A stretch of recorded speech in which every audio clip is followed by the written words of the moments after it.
Writers, we have a special episode today as we are going from Kentucky to Florida here on Writing with Authors. My name is Vincent A. Lancy. If you listen to any of my series, one constant amongst the Entrepreneur Show, a mental health break, and here is networking. And that is how today's guest and I met. We met on an authors group on Instagram, and a big shout out to Lisa Thomas for hosting, and Stephanie Nietzsche, who has been on this show before, for introducing me to Lisa. And we have Fionne Foxxe Farraday with us today to share her journey as a writer, her latest book, tips for success, and so much more. Fionne, it is great to see you, and thank you so much for taking the time to hop on the show. Thank you, Vincent. It is a pleasure. Thank you for letting me visit with you. Of course. Well, everyone viewing on, welcome back to another show of Writing with Authors. If it's your first time with us, this is the show that gets right to the point for all writers, readers, and everyone in between.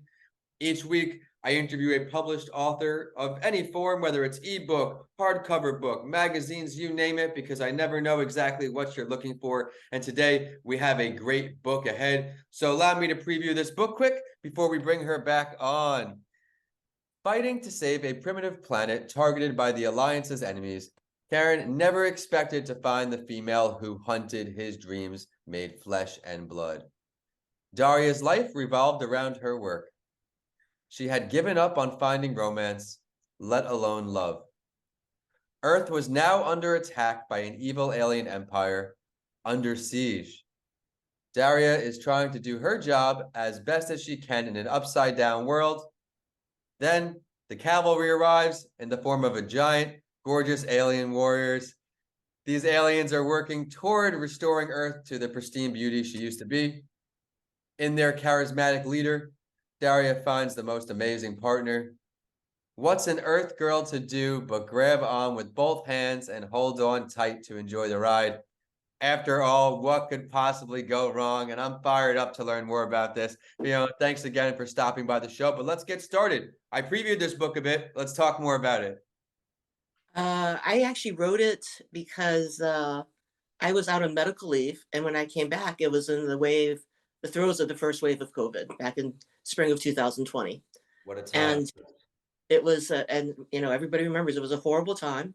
We were losing far more patients than we were managing to save. We were losing entire families. And it was hard to leave work at work. I was taking it home. I was a bear to be around. The nurses, I'm an ICU doc, and we have it easy because we come by, see the patients, 20 minutes, half an hour. If they're real sick, longer, but then you move on to your next patient. The ICU nurses are there for 12 hours shifts. And this is before the patients were allowed to have family members. So the only support they had were these nurses. And, they came in every day knowing they'd probably lose their patients, and they can't help but bond with these people, and it took a toll on them. And I wrote this as a means of catharsis and to get the frustration out and to give us the happy endings we weren't seeing in real life. And I also did it as a tribute to a lot of my friends who are IC nurses. And they got a kick out of the fact that, it was set, the main characters, some of them anyway, were in the ICU. It was an ICU doc. It was an ICU charge nurse. So, it made them snicker. And they had a good old time teasing me, and they still do. And they would tell me, it's like, hey, what about page so-and-so? And I'd be like, I don't know. What about page so-and-so? And they're like, you don't know? So I'd go and look up and go, I see. Okay. Yeah. They had a lot of fun making me turn red. A lot.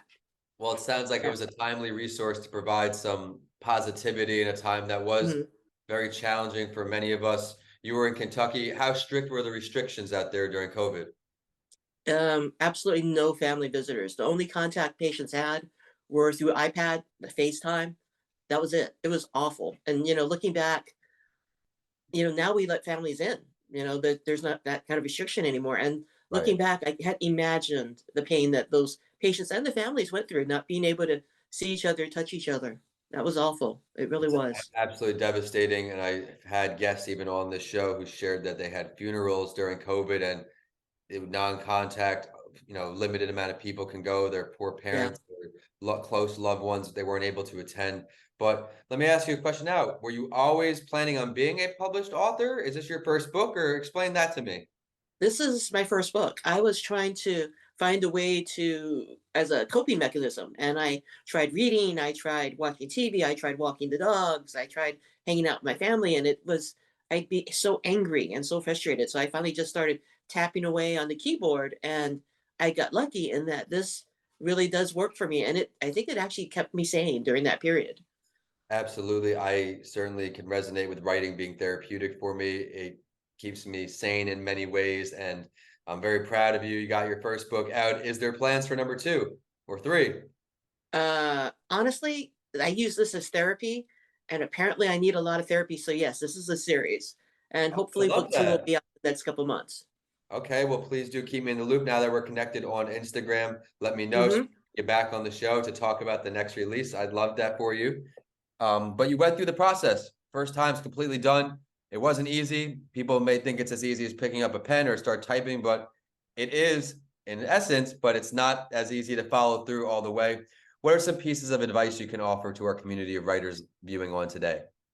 Don't give up, because honestly, the writing part is actually the easy part, because after that, then it's all these things that I wasn't familiar with. A lot of people aren't, publishing, Mhm. self-publish, publish, advertising, social media, which I was a total newbie to till October. And it's been a heck of a learning curve. And I've been really lucky that I've had some very nice people befriend me and take me under their wing. And write what you feel passionate about, because it will show up. And people say, write what you know, and that's very true. But it's also kind of fun because in a couple of books, I wrote about things that I had to do research for. Okay. And I met some really cool people because I knew nothing about octopus at all. So I had to call, and thankfully I had a friend whose granddaughter was a PhD in marine biology. It's like, yes. So that was awesome. Yeah. Another great point right there, networking. Similar to how Yeah. if you don't know something, it doesn't hurt to ask someone. I've learned, and I say this all the time, people may not be in the position to buy something from you or buy your book right now, Hmm. but helping is something many people would love to do, at least in my case, asking people for advice. Yes. I've learned in life, we can't be good at everything. We can Hmm. we can learn to be good at things. We can improve ourselves. And you did just that because you completed this great book. We've talked about a lot today. We've talked about your advice, your plans for your next book, why you wrote the book. How can we get in touch with you, and where can we find this book to buy? I'm on Twitter and Instagram, and the handle is Mates of the Alliance. And actually, the website is matesofthealliance.com. I figured it would be hard to forget if I kept everything the same. That's a great social media tip for everybody right there. I tried to do it with the Yeah. Vincent A. Lancy handles, excuse me, but where can we Yeah. buy the book besides your website? Barnes and Noble and Amazon for both ebook and paperback. Ebook and paperback, putting in the notes for when we go live. Thank you very much for sharing that. And everyone viewing on, I am at Vincent A. Lancy on all other social media, including this YouTube channel. If you enjoyed this show today, please do click the subscribe button, because we will have interviews coming like this for quite some time. The show is picked up, and I'm getting connected to great people like Fionne here to join the show and share their expertise to help you on your journey. If you would like to join the show, please do reach out to my team, podcastbylancy@gmail.com. That's podcast plural with an S. And I'd love to share your story. But until then, we are signing off here from Tampa to Kentucky. Thank you so much for joining us once again. Thank you, Vincent. This has been a pleasure. Likewise, take care. Thank you. This was fun. You made it very pleasant. Oh, thank you so much. You have a great day. You too. Bye now.